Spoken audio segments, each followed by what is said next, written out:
जय डुग्गर जय मां डोगरी। साथियों, जय लखनौरिया। आज फिर तुंदे सामने मते चिरे बाद पेश होया अपनी एक डोगरी हास्य कविता लेइयै। ये कविता मैं सिर्फ इंजाय आस्तै लिखी दी है। मेरी कविता सुनने के बाद लाइक भी करियो, कमेंट भी करियो ते शेयर भी करियो और मेरा यूट्यूब चैनल साहिल लखनौरिया गी सब्सक्राइब भी करो ते बैल आइकन दा बटन भी जरूर दबाओ कि तुसेंगी मेरी यार कविता सुनने गी लब्भै।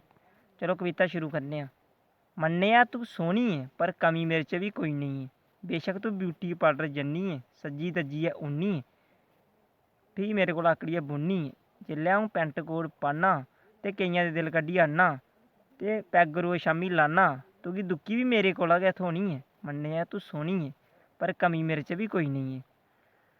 बेशक तू अपने बाल रंगानी ऐ ते तू बी जनानी ऐ, मर्दें दी बराबरी नेईं करी पान्नी ऐ। जेल्लै अ'ऊं बाल खड़े करना ते बड़ा मुश्कलें प्रपोज जन्ना, अगर अ'ऊं हां करी दित्ती ते लग्गी लैन रोनी ऐ। मन्नेआ तू सोहनी ऐ पर कमी मेरे च बी कोई नेईं ऐ। जय हिंद जय डोगरी।